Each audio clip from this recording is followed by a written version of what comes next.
할렐루야. 한량없는 하나님의 은혜가 우리 안에 충만하게 역사하셔서 우리를 기쁨과 소망으로 충만케 하시는 줄 믿습니다. 오늘은 새 생명 가운데 행하는 삶이라는 제목으로 요한복음 20장 19절에서 23절까지 말씀을 우리가 함께 보겠습니다. 요한복음 20장 19절에서 23절까지 말씀 우리 함께 보겠습니다.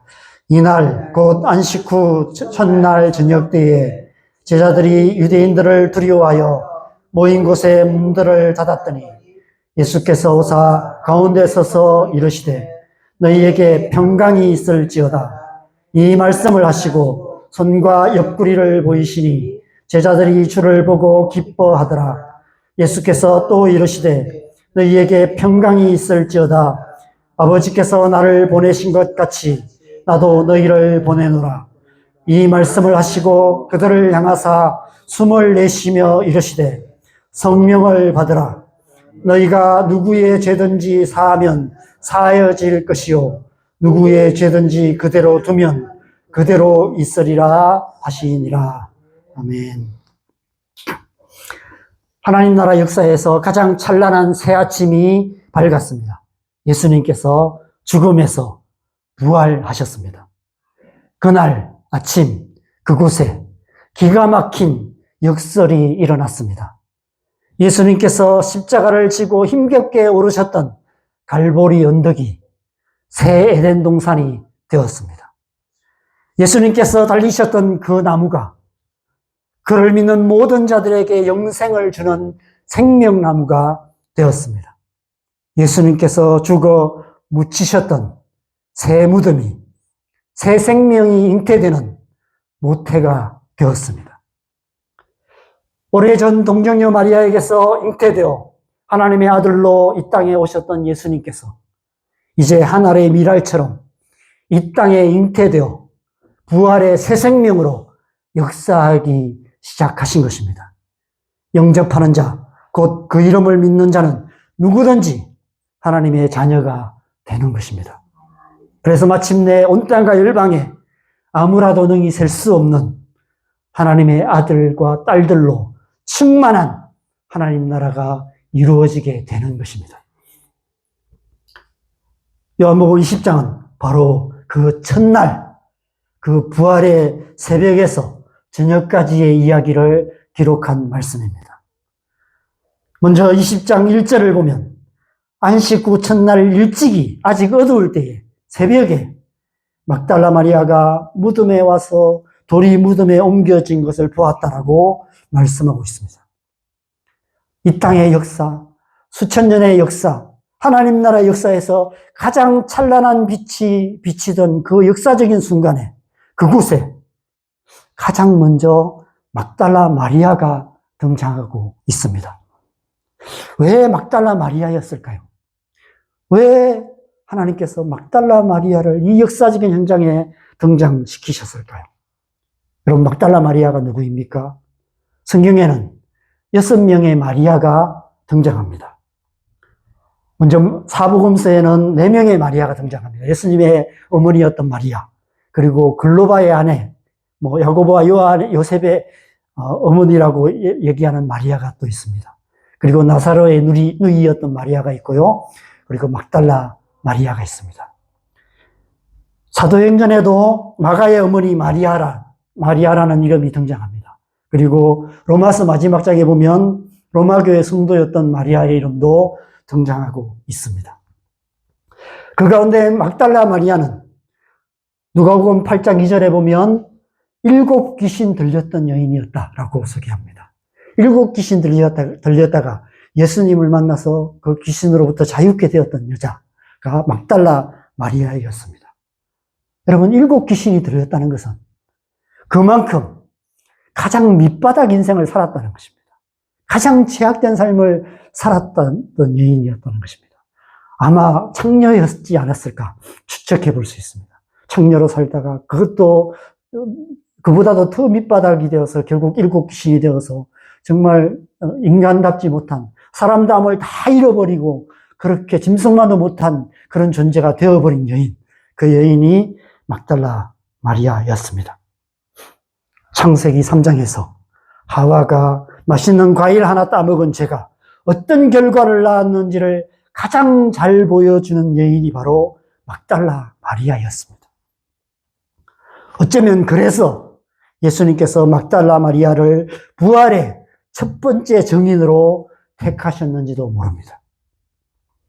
태초에 한 여인 하와의 죄로 시작해서 온 인류가 죄악의 수렁에 빠졌다면 이제 예수님께서 가장 깊은 죄악의 수렁에 빠져있던 한 여인 막달라 마리아를 부활의 첫 번째 증인으로 세우셔서 하나님 나라의 새 역사를 시작하시는 것을 보여주고 계시는 것입니다. 이 역시 기막힌 역설인 것입니다. 그런 의미에서 막달라 마리아는 바로 저와 여러분이며 교회를 의미하는 것 같습니다. 예수님께서 부활의 증인된 저와 여러분 그리고 교회를 통해서 이 땅에 하나님 나라의 새 역사를 이루시기 시작하시는 것을 오늘 이 막달라 마리아를 통해서 암시하고 계시는 것입니다. 그리고 오늘 우리가 함께 읽은 본문은 예수님께서 어떻게 그 일을 본격적으로 시작하시는지, 어떻게 그 일을 이루시는지를 보여주시는 말씀입니다. 오늘 본문 19절을 보면 예수님께서 부활하신 그날 저녁 때까지도 새벽이 지나고 한낮이 지나고 저녁이 될 때까지도 여전히 유대인들을 두려워하여 문을 닫고 숨어있는 제자들의 모습을 보여주고 있습니다. 이미 요한복음 서두에서 빛이 어둠에 비치되 어둠이 깨닫지 못하더라 라고 말씀하셨던 것처럼 인류 역사상 가장 찬란한 빛이 비치던 그 부활의 날이 저물어서 저녁이 되기까지도 예수님을 3년 반이나 따랐던 제자들조차도 여전히 예수님께서 부활하셨다는 사실을 믿지 못하고 있었다는 것입니다. 그래서 앞에 본문 9절 말씀을 보면 이 사실을 강조하여서 괄호를 쳐서 이렇게 기록하고 있습니다. 그들은 성경에 그가 죽은 자 가운데서 다시 살아나야 하리라 하신 말씀을 아직 알지 못하더라. 빛이 어둠에 비치되 어둠이 깨닫지 못하더라 라는 말씀을 기록하고 있는 것입니다. 왜 그들은 알지 못했을까요? 그들 안에 가득했던 죽음에 대한 두려움 때문이었습니다. 그들은 불과 사흘 전에 예수님께서 십자가에 못 박혀 죽으시는 모습을 두 눈으로 똑똑히 보았습니다. 예수님을 죽인 유대인들이 자기들도 잡아 죽이려 하고 있었습니다. 자기들도 잡히면 예수님처럼 저렇게 잔혹하게 십자가에 못 박혀 죽을 수밖에 없는 그런 상황이었습니다. 여러분, 죽음만큼 우리를 두렵게 하는 것이 어디 있겠습니까? 우리 인생의 가장 큰 두려움은 죽음에 대한 두려움이고 우리 인생에 느끼는 모든 두려움의 뿌리는 죽음으로부터 시작되는 것입니다. 예수님의 죽음 앞에서 예수님의 제자들은 두려움에 사로잡혀서 부활의 새벽이 밝았다는 사실조차도 알지 못하고 문을 걸어 잠그고 저녁이 될 때까지 어둠 가운데 숨어 있었던 것입니다. 이 모습은 마치 창세기 3장 8절에 선악과를 따먹고 하나님의 낯을 피해서 동산나무 사이에 숨어있던 아담과 하와의 모습을 연상하게 합니다. 하나님께서 동산을 거니시며 동산나무 사이에 숨어있는 아담을 부르십니다. 네가 어디에 있느냐? 그러자 아담이 대답하죠. 창세기 3장 10절에 보면 내가 하나님의 소리를 듣고 벗었으므로 두려워하여 숨었나이다라고 고백하고 있습니다. 두려워서 숨어있다라고 말하고 있는 것입니다. 그들은 선악과를 먹은 후에야 비로소 정령 죽으리라라는 하나님의 말씀이 생각이 났던 것입니다. 동산을 그리시는 하나님의 발자국 소리가 가까워질수록 그들은 죽음에 대한 두려움에 사로잡힐 수밖에 없었습니다. 마치 하나님께서 자기를 죽이려 오시는 것 같았을 것입니다. 아마 아이들이 큰 잘못을 저질러 놓고 엄마 아빠가 오는 것이 오면 맞아 죽을까봐, 맞을까봐, 혼날까봐 두려워하는 것 같은 그런 두려움. 죽음에 대한 두려움. 하나님이 분명히 죽으리라 말씀하셨기 때문에 우리가 이 하나님이 따먹지 말라고 한 이 실과를 먹었기 때문에 하나님께서 오셔서 우리를 죽이실 것이다. 이런 생각에 사로잡혀 있는지도 모른다는 생각이 듭니다. 그래서 하나님의 나철피에 동산나무 사이에 숨어 있었던 것입니다. 지금 제자들 역시 마찬가지였습니다. 그들은 예수님이 십자가에 못 박힐 때 다 부인하고 모른다고 3번이나 부인하고 다 도망쳐버렸던 자들이었습니다. 그리고 자기들의 눈앞에서 예수님께서 비참하게 십자가에 못 박혀 죽으시는 모습을 보았습니다. 그때 아담과 하와처럼 그들 또한 죽음에 대한 두려움에 사로잡혀서 이렇게 한 곳에 모여 문을 걸어 잠그고 숨어 있었습니다. 예수님께서 부활하셨다는, 무덤이 비어 있었다는 소식을 들었지만 그럼에도 불구하고 그들은 여전히 그 두려움 가운데서 빠져나올 수 없었습니다. 그래서 예수님께서 그들을 찾아오신 것입니다. 19절 중반에 보면 예수께서 오사 가운데 서서 이러시되 라고 말씀합니다. 그 두려움 한가운데, 우리를 두렵게 하는 그 모든 두려움의 한가운데 예수님께서 오신다는 것이죠. 그곳에 서셔서 말씀하십니다. 마치 여호와 하나님께서 동산나무 사이에 숨어있던 아담과 하와를 찾아오셔서 네가 어디 있느냐라고 말씀하셨던 것처럼 부활하신 예수님께서 문을 닫고 숨어있는 제자들을 찾아오셔서 2번에 걸쳐서 너희에게 평강이 있을지어다 라고 말씀하십니다. 여러분, 이 말씀은 우리를 다시 창세기 1장으로 되돌아가게 하시는 말씀입니다. 창세기 1장에서 하나님께서 천지를 창조하실 때 하셨던 첫 번째 말씀이 있습니다. 빛이 있어라 라는 말씀이었습니다. 혼돈과 공허와 흑암과 깊음 가운데 있는 그 흑암 가운데 있는 그 두려움 가운데 있는 그 세상을 향해서 빛이 있어라 말씀하심으로 천지 창조가 시작되었습니다. 오늘 본문에서 부활하신 예수님, 그 땅속에 묻히셨다가 그 무덤을 가르고 그 부활하신 예수님께서 이제 두려움 가운데 사로잡혀 어둠 가운데 있는 제자들을 찾아오셔서 가장 먼저 하신 말씀이 바로 너희 가운데 평강이 있을지어다 라는 말씀이었습니다. 이 말씀을 선포하심으로 이제 예수님께서 재창조의 사역이 시작되는 것이죠. 예수님께서 재창조의 사역을 시작하신 것입니다. 너희에게 평강이 있을지어다라는 예수님의 말씀이 선포되는 순간 제자들 안에 하나님 나라가 시작되었습니다.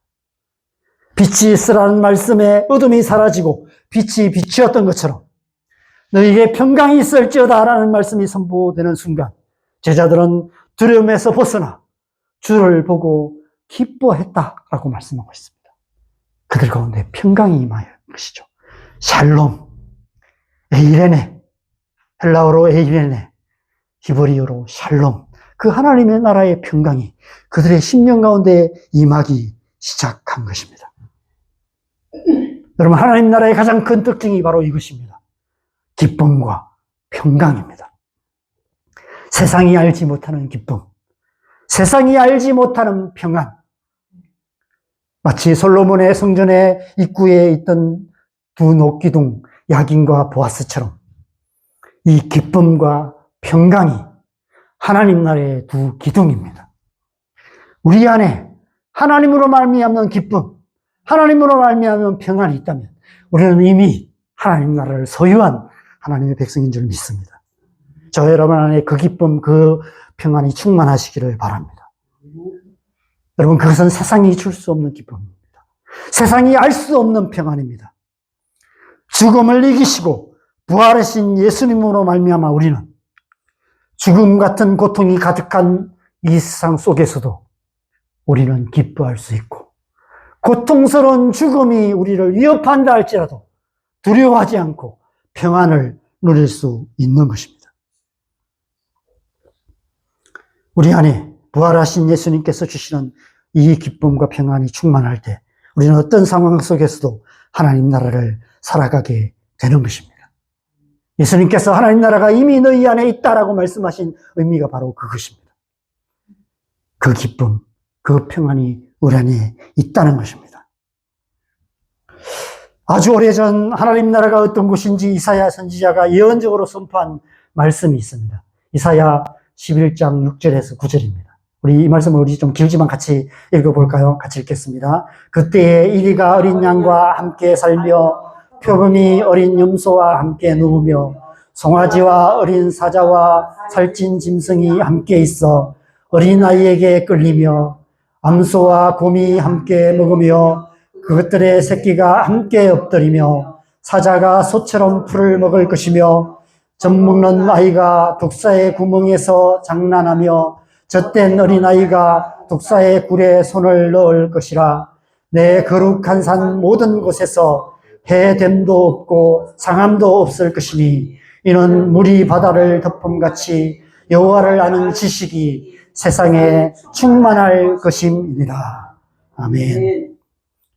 이 이사야 선지자가 꿈꾸었던 나라, 물이 바다를 덮음같이 하나님을 아는 지식이 충만한 나라, 아무런 두려움이 없는 기쁨과 평안이 충만한 나라, 아무도 서로를 해하지 않고 오히려 서로를 섬기는 그런 나라, 부활하신 예수님으로 말미암아 이 놀라운 하나님 나라의 새 역사가 시작된 것입니다.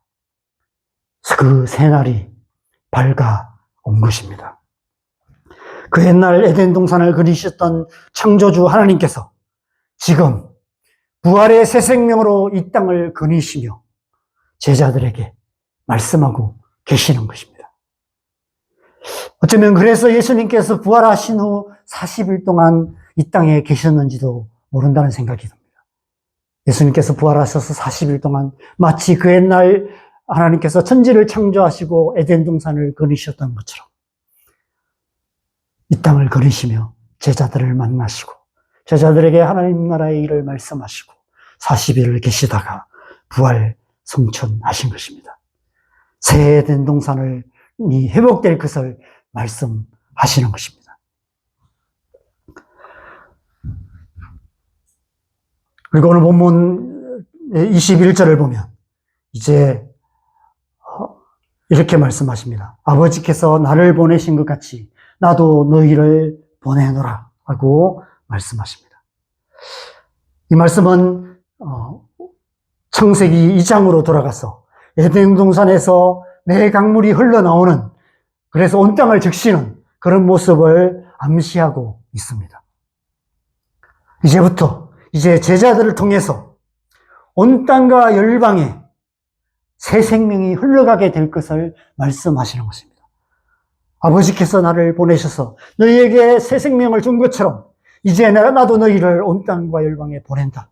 너희가 가서 온 땅과 열방에 새 생명을 흘러보내라라고 말씀하시는 것입니다. 창세기 2장의 에덴 동산에서 사방으로 내 강물이 흘러나온 것처럼 이제 제자들이 온 땅과 열방을 향해서 새 생명을 흘러보내는 그런 그런 새 시대가 열리게 된 것입니다. 그래서 마태복음 마지막 장에서는 너희가 가서 모든 족속으로 제자를 삼으라라고 말씀하고 계시는 것입니다. 어떻게 그 일이 이루어지게 됩니까? 22절에 곧바로 이렇게 말씀하십니다. 그들을 향하여 숨을 내쉬며 성령을 받으라 라고 말씀하십니다. 이 말씀은 창세기 2장 7절 말씀을 다시 이루시는 말씀입니다.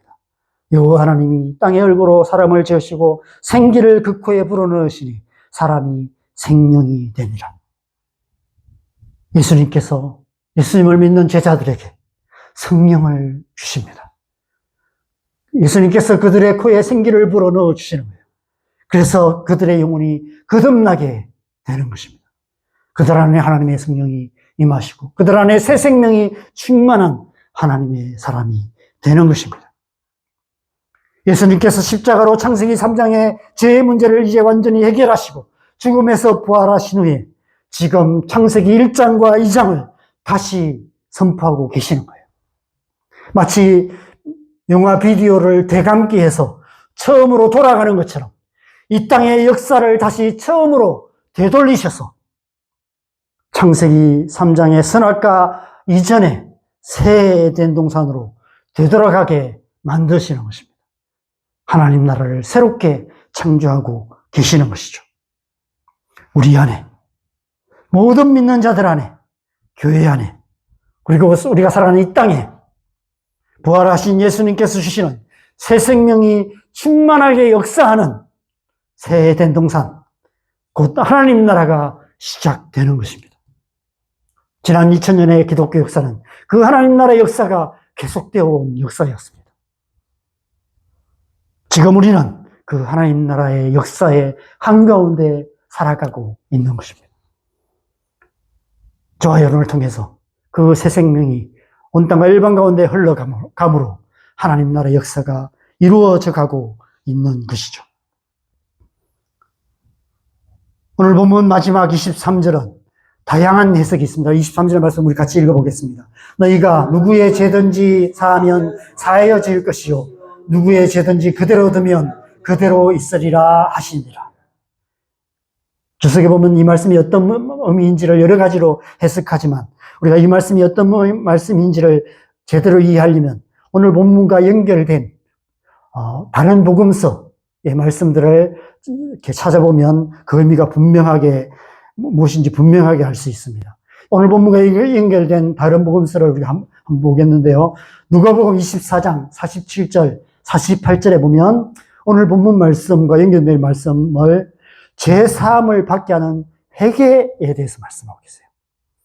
그의 이름으로 죄사함을 받게 하는 회개가 예루살렘으로 시작해서 모든 족속에게 전파될 것이다.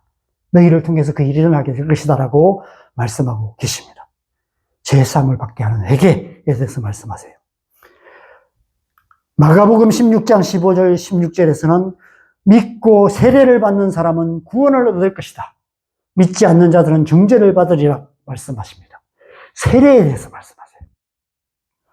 마태복음 28장 19절에도 동일하게 모든 민족으로 제자를 삼아 아버지와 아들과 성령의 이름으로 세례를 베풀라라고 말씀하고 계시는 것입니다. 오늘 보면 23절은 바로 세례와 관계된 말씀이에요. 세례에 대해서 말씀하시는 말씀이라고 우리가 할 수 있습니다. 복음을 듣고 회개하는 자들에게 세례를 베풀므로 예수님의 부활에 새 생명이 역사하여서 성령으로 거듭나게 하시고 새 생명 가운데 행하게 되는 것을 말씀하고 계시는 것입니다. 그렇게 하나님 나라가 이루어지게 될 것을 말씀하고 계시는 거예요. 어떻게 그 일이 일어난지 세례의 의미가 무엇인지를 가장 잘 설명하는 로마서 6장 말씀을 우리가 찾아보겠습니다. 로마서 6장 3절에서 5절 말씀, 이 말씀도 우리가 함께 읽어보겠습니다. 무릇 그리스도 예수와 합하여 세례를 받은 우리는 그의 죽으심과 합하여 세례를 받은 줄을 알지 못하느냐. 그러므로 우리가 그의 죽으심과 합하여 세례를 받음으로 그와 함께 장사되었나니 이는 아버지의 영광으로 말미암아 그리스도를 죽은 자 가운데서 살리심과 같이 우리로 또한 그 새 생명 가운데서 행하게 하려 함이라. 만일 우리가 그의 죽으심과 같은 모양으로 연합한 자가 되었으면 또한 그의 부활과 같은 모양으로 연합한 자가 되리라. 여러분, 세례의 의미가 무엇인지 이처럼 잘 설명하는 말씀은 없는 것 같습니다. 세례는 죄와 사망 가운데 있던 우리, 막달라 마리아와 같았던 우리, 7 귀신 들렸던 막달라 마리아와 같았던 우리가 이제 예수님과 합하여 장사되고 그리고 예수님과 합하여 부활함으로 새 생명으로 거듭나 새 생명 가운데 행하는 하나님의 자녀가 되었음을 상징하는 의식이 바로 세례인 것입니다. 이 사진은 제가 이전에 사역했던 남산교회에서 침례식을 행할 때 찍었던 사진입니다. 일부러 제가 누군지 못 알아보는 흐릿한 사진을 제가 골랐습니다. 제가 처음 이 남산교회 가서 침례하는 장면을 처음 보면서 너무 감동이 되었어요. 다시 나도 침례를 받고 싶다. 이런 생각이 들었습니다. 그래서 실제로 남성교회 오셔서 이전에 세례를 받았는데도 다시 침례를 받으신 분들도 많이 계세요. 정말 이렇게 물속에 거꾸로 이렇게 푹 잠갔다가 일부러 이렇게 강성 목사님께서 일부러 그러시는 것 같아요. 잠갔다가 한 1초, 2초 있다가 이렇게 건져 올리는데 막 발부둥 치기도 하고 막 그런 장면을 우리가 보면서 막 웃기도 하고 그랬습니다. 정말 감동이었어요. 아, 정말 내가 이전에 나는 죽고 물속에서 나오면서 나는 새롭게 태어나는구나. 이런 생각을 했던 그런 생각이 납니다. 세례를 통해서 우리는 새 생명 가운데 행하는 새 사람이 되는 것입니다. 그래서 고린도후서 5장 15절의 고백이 우리의 개인적인 고백이 되는 것입니다. 고린도후서 5장 17절 같이 읽겠습니다. 그런즉 누구든지 그리스도 안에 있으면 새로운 피조물이라. 이전 것은 지나갔으니 보라 새 것이 되었도다. 바로 이 고백이 저와 여러분의 고백인 것입니다. 저와 여러분은 예수님을 믿고 예수님의 이름으로 세례를 받은 사람들입니다. 우리가 그 순간의 의미를 이해했던 이해하지 못했던 상관없이 그 어떤 신령한 체험이 있었던 없었던 상관없이 우리는 세례를 통해 옛사람이 예수님과 함께 장사되었고 부활하신 예수님께서 주시는 새 생명을 얻어서 새로운 피조물 완전 새 것이 되어서 지금 이 땅을 살아가고 있는 것입니다. 예수님께서 우리 안에 성령의 생기를 불어넣으심으로 부활의 생명이 우리 안에 역사하기 시작했습니다. 우리가 부활하신 예수님으로 말미암아 부활의 새 생명으로 거듭난 하나님의 자녀가 된 것입니다. 이전 것은 완전히 지나가고 새 것이 되었습니다. 그래서 우리는 새로운 삶을 살아가야 하는 것입니다. 우리가 그리스도인다운 삶을 살아야 하는 이유가 이 때문입니다. 이전 것은 지나갔기에 세상이나 세상에 있는 것에 대한 미련을 버려야 하는 것입니다. 새 것이 되었기에 새 것으로 살아야 하는 것입니다. 새로운 삶을 살아야 마땅한 것입니다. 새로운 피조물로 부활의 새 생명 가운데 행하는 삶을 살아야 하는 것입니다. 하나님의 백성으로서 하나님의 백성다운 삶을 살아야 하는 것이죠. 그런 삶을 통해 이 땅 가운데 하나님 나라를 이루어 가야 하는 것입니다. 그렇게 살아가는 저와 여러분 되시기를 바랍니다. 새로운 피조물로 새 생명 가운데 행하는 저와 여러분 되시기를 바랍니다. 그렇게 살기로 결단하면서 우리 마지막으로 이 말씀 우리 함께 같이 읽고 우리 함께 기도하는 시간 갖겠습니다. 갈라디아서 2장 20절 말씀입니다. 우리 함께 이 말씀 함께 읽겠습니다. 내가 그리스도와 함께 십자가에 못 박혔나니 그런즉 이제는 내가 사는 것이 아니요 오직 내 안에 그리스도께서 사시는 것이라. 이제 내가 육체 가운데 사는 것은 나를 사랑하사 나를 위하여 자기 자신을 버리신 하나님의 아들을 믿는 믿음 안에서 사는 것이라. 아멘. 아멘. 우리 함께 찬송가 436장 우리 함께 찬양하고 우리 함께 기도하는 시간 갖겠습니다.